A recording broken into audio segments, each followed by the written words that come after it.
As methods to analyze ancient DNA continue to improve, the more apparent it becomes that the ancient history we've been taught has been whitewashed for the benefit of Caucasians.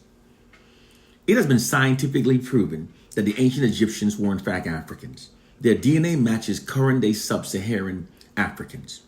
It has also been scientifically proven that Africans are the only true Homo sapiens, and also scientifically proven that Caucasians are Neanderthals. Unlike Caucasians who evolved from lower primates, Africans have always been Homo sapiens and aren't even included on the Caucasians evolutionary theory chart. They are not of us. Those who know must teach, African proverb. Although it's a fact that Caucasians share more physical characteristic with the Neanderthals of ancient Europe than they presently does with we melanated Africans, they've totally separated themselves from those Neanderthals and instead claimed themselves as being African Homo sapiens that turned white due to migrating to the colder climate of Europe. An alleged type of cold weather albinism. The white society also propagates themselves as being the highest evolved Homo sapiens while portraying we Africans as being the lowest evolved. They subliminally convey this message by placing their racial group at the highest end of their Darwin evolutionary theory chart while placing their darkest skin color upon the lowest end of the chart. However, according to two recent studies published in the journal Nature that looked at the DNA fossil hidden in the modern human genome, DNA analysis have scientifically proven that Caucasians are not African albinos, but have instead inherited their skin color and the animalistic hair type from the Neanderthal DNA. Neanderthals are a complete separate species from the African Homo sapiens. The scientific term for Caucasians is not actually Homo sapiens. It's actually Homo sapien sapiens, meaning modern humans that evolved from lower primates, which are actually subspecies of Homo sapiens. This subspecies is said to have distinguished itself about 160,000 years ago. A group that moved from different continents based upon archaeological research and findings. The term Homo sapiens sapiens was deliberately chosen in order to fool and confuse the world to believe that Caucasians are Homo sapiens. But the truth is that the repeated sapiens refers to subspecies primates. The same two recent studies also found that Africans are the only pure homogeneous human species and that the Darwin evolutionary theory chart does not apply to Africans. Unlike Caucasians that evolved from lower primates, Africans have always been Homo sapiens.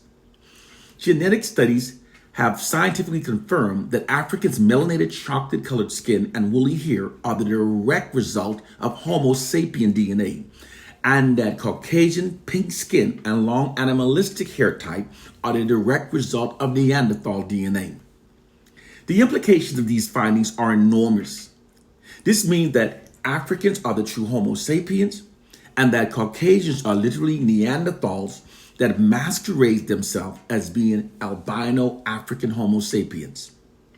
As I said before, Neanderthals evolved totally separate from the African Homo sapiens. This might be a bit of a disappointment to those of you that favors the premise that all life originated in Africa and spread out from there. But that story has totally fallen apart. Furthermore, that premise has always negated the fact that when the early African Homo sapien travelers first traveled into Europe, that they encountered thousands of white-skinned Neanderthals already living in Europe. Neanderthals that have already been living in Europe for many thousands of years, according to studies. However, although Caucasians share more physical characteristics with those Neanderthals of Europe than they presently do with we melanated Africans, they've totally separated themselves from their Neanderthal ancestors and have falsely attached themselves onto we African Homo sapiens in order to falsely give themselves a Homo sapien identity and origin. Whenever those who obviously despises us turns around and so uncharacteristically make the claim that they came from us, doing so is always a lie that somehow benefits themselves. They're racist and narcissistic tendency resulted in taking it a step further by adding the claim that they are the highest evolved Homo sapiens and that we Africans are the lowest evolved. However, DNA science has proven that those narratives are lies. As methods to analyze ancient DNA continues to improve, we are able to get at answers to even more fine-grained questions about our evolutionary history. And the more that we learn about DNA, the more clear it becomes that Caucasians are not descendants of we African Homo sapiens, but are instead primates that masquerades themselves as being African Homo sapiens.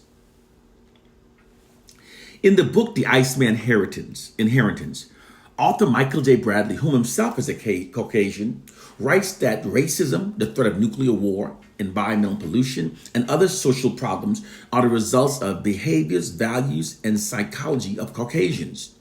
He further stated that throughout history, the Caucasians have demonstrated an entrenched predisposition for brutal racism that is matched only by their proclivity for deceit, greed, and hunger for power. They alone are the most arrogant and the race most predisposed to racism. All other races have been made their enemies or their victims. Furthermore, that throughout history, the Caucasians have demonstrated an almost total disregard for the human lives of non-whites. Their subjugation, murder, and exploitation of all other races are unparalleled. While labeling all other races as being savages, the Caucasians have in fact been the most brutally savage throughout history. Michael Bradley believed that these proclivities among Caucasians are inherently connected to their ancient prehistoric primates beginning. I believe that Bradley's premise is an accurate one.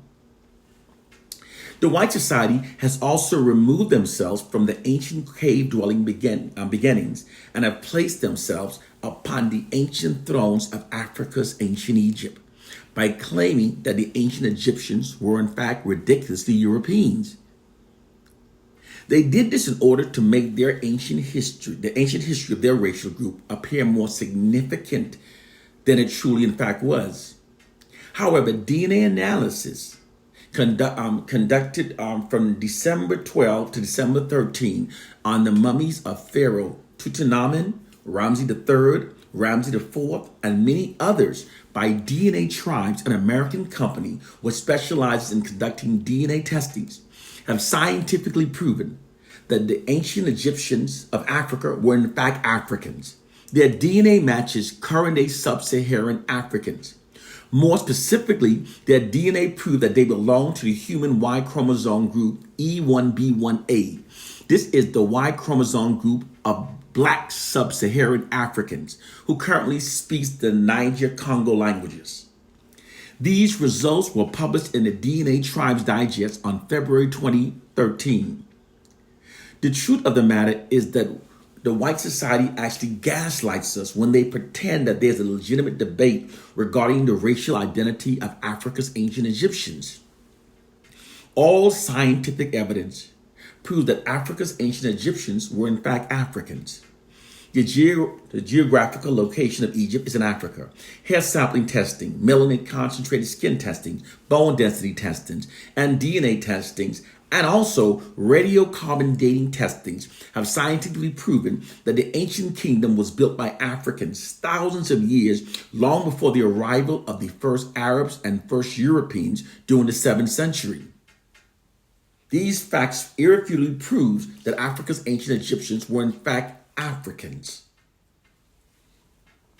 Now let's return to the subject of Africans being the true Homo sapiens and what it actually means.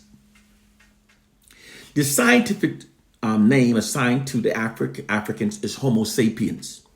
The name Homo sapien means wise humans. Homo is the Latin word for human or man, and sapien is derived from a Latin word meaning astute or smart. We are of man and they are of mankind, okay? The Homo sapien means the wise human. It's appropriate for Africans because Africans introduced science, writing, math, and philosophy to the world. The world's oldest university, library, manuscript, encyclopedia, human prosthetic, mathematical tools, medical journals are all located in Africa. Africans are the first to build in stone and to smelt metal.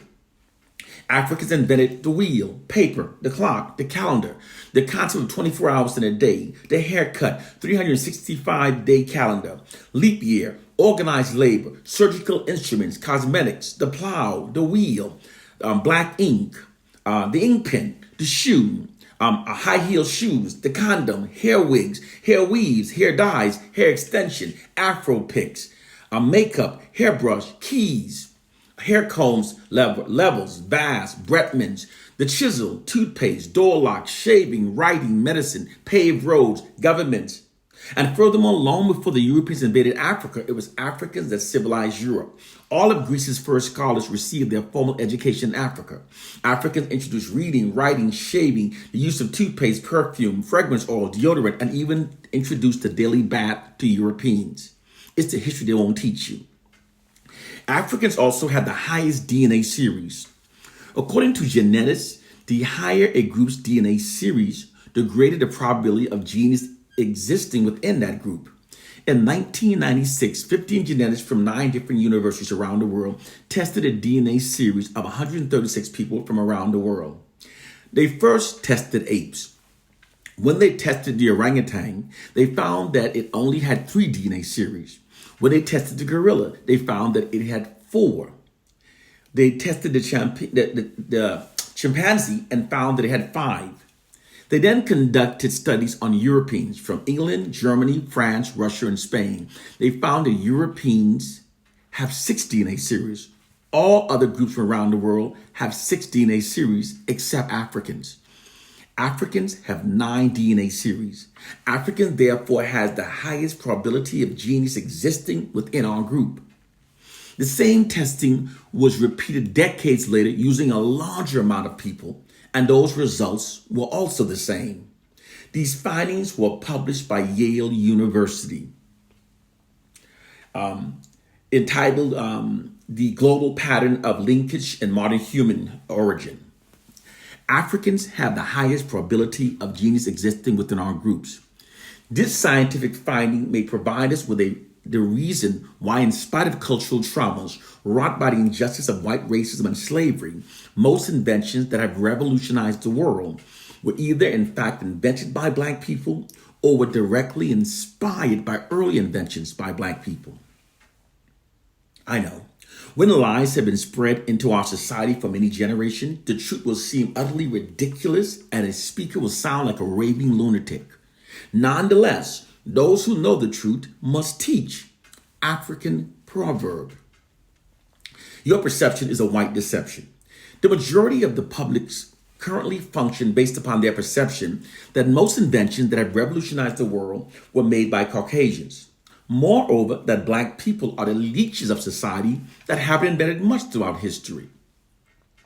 Maintaining this perception greatly aids the white society in maintaining its social capital and social dominance over Black people. However, those noted perceptions are in fact an elaborate white deception. Public perception of reality is not shaped based upon facts. It's actually shaped by the information that is fed into a society. By constantly feeding false information into society, the white ruling class have literally whitewashed the perception of reality to make it being seen the way they want it to be seen. The true hidden reality is in fact the exact opposite from what they've manipulated millions to believe. The hidden facts are that without Black people, there would exist no internet, no cell phones. We wouldn't have cameras and microphones on our cell phones. We wouldn't have the accurate weather forecasting system. We wouldn't have the cataract laser removal scope. There would be no emails, no GPS, no hearing aids, no touch tones, no caller IDs, no home surveillance security systems, no motorized vehicles, no steam engines, no traffic lights, no working light bulbs, no elevators, therefore no skyscrapers. No air conditioning, no modern color PC, no 3D movies, no central heatings, no refrigerators, no helicopters, no washing machines, no lawnmowers, no dryers, no refrigerated truck, no blood banks, no fiber optics, no nanotechnology, no female sanitary pads, no bathroom tissue holder, no pencil sharpeners, no lawnmower, etc., etc.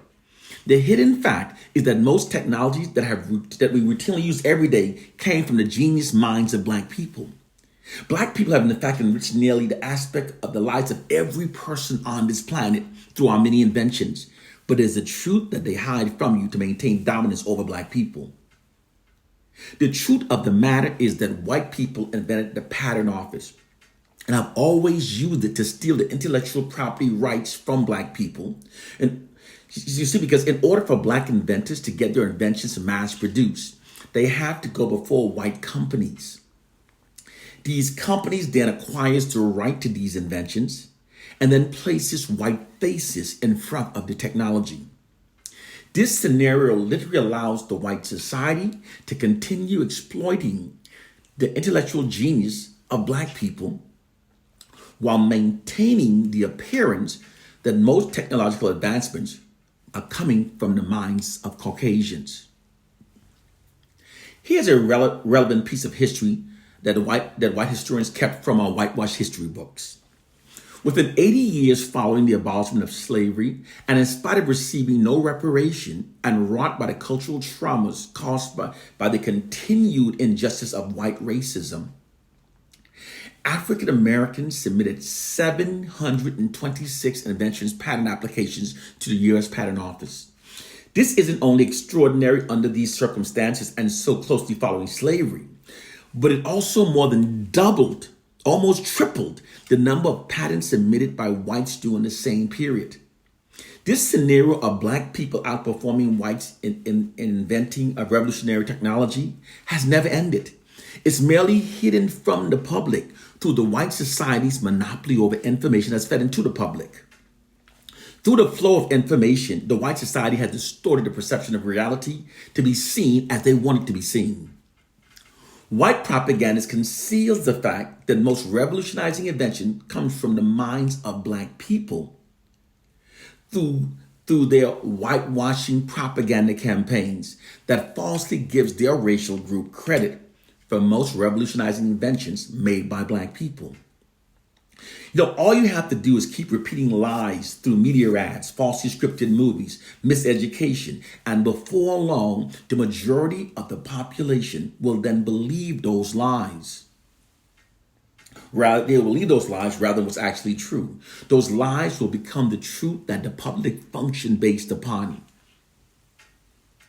Repetition makes false information appear as being truthful. It's a true social science fact.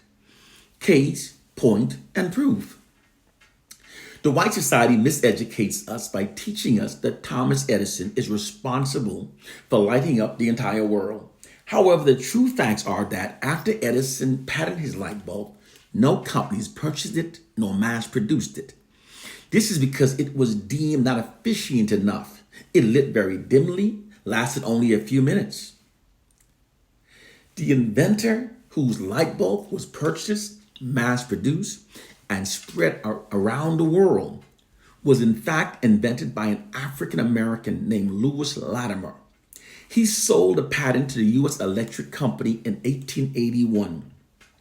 He was also dispatched around the world to oversee its installation. Therefore, in reality, it was actually a Black man that lit up the entire world. We're giving credit to Thomas Edison because in order for a group to maintain their dominance, the narrative fed into a society must exalt the dominant group. And to maintain dominance over the oppressed, the narrative fed into a society must marginalize the oppressed. Presenting the truth that it's a Black man that lit up the world would erode the white society's position of social dominance. Therefore, the truth that an African American invented the light bulb that we now use is hidden. Lewis Latimer literally wrote the book on electric lighting and holds the patent for the first electric lamp. He's also the man that drew up the patent schematic design for Graham Bell's telephone. The history we've been taught has been whitewashed to falsely exalt Caucasians at the expense of we Africans. The nefarious whitewashing practice is called Orwellian propaganda.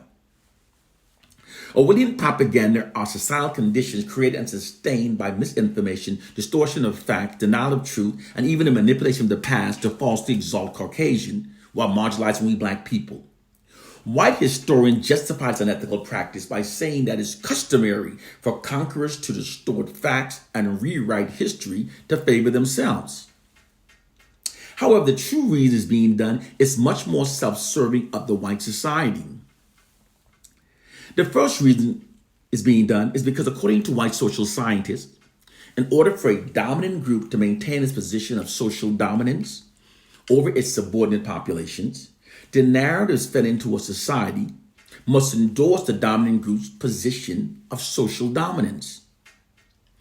This exalting of the dominant group subliminally conveys the message that the dominant group is inherently superior and is therefore supposed to rule over its subordinate populations.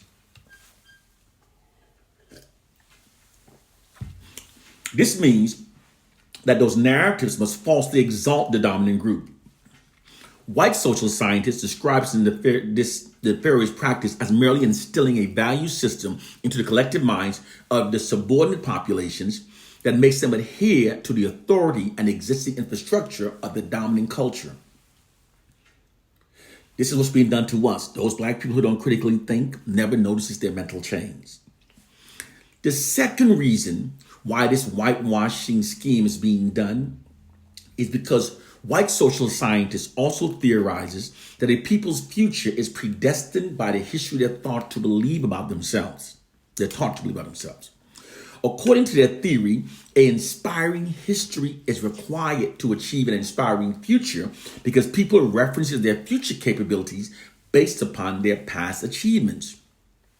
More specifically, people references their past positive information about their particular group to acquire a positive self-image and confidence that inspires their future. In a sense, the past can be treated essentially as a set of conditions that justify or encourages future goals.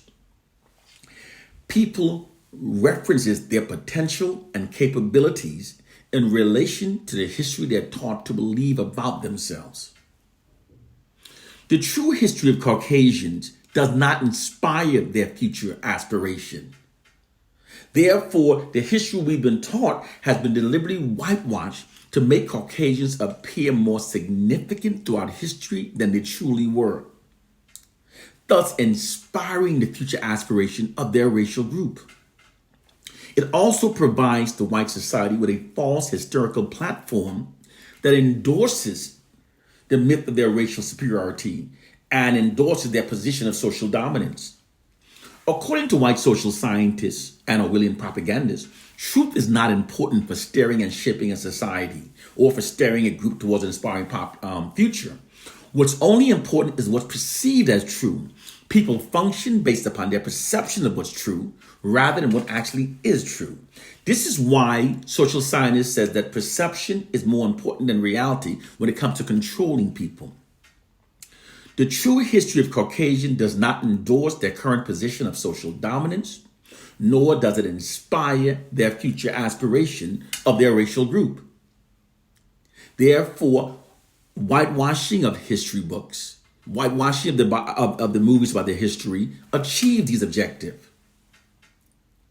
They whitewash history to give their racial group an inspiring future and to inspire. This is what social scientists says when they said, those who controls history also controls the future. Because of this whitewashing of history, the collective self-esteem of Caucasians have been falsely bolstered at the expense of the collective self-esteems of the black masses. The general population doesn't know what's happening, and it doesn't even know that it doesn't know.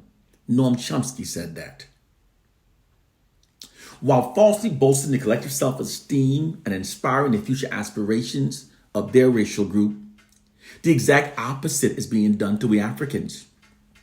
To lower our collective self-esteem and to stifle our future aspirations of we Africans, The white society miseducates us to believe lesser of ourselves. It's how they maintain their social dominance over us. Black people wake up. We must always question our perception of reality when it's been exclusively controlled by our enemies, by the white society.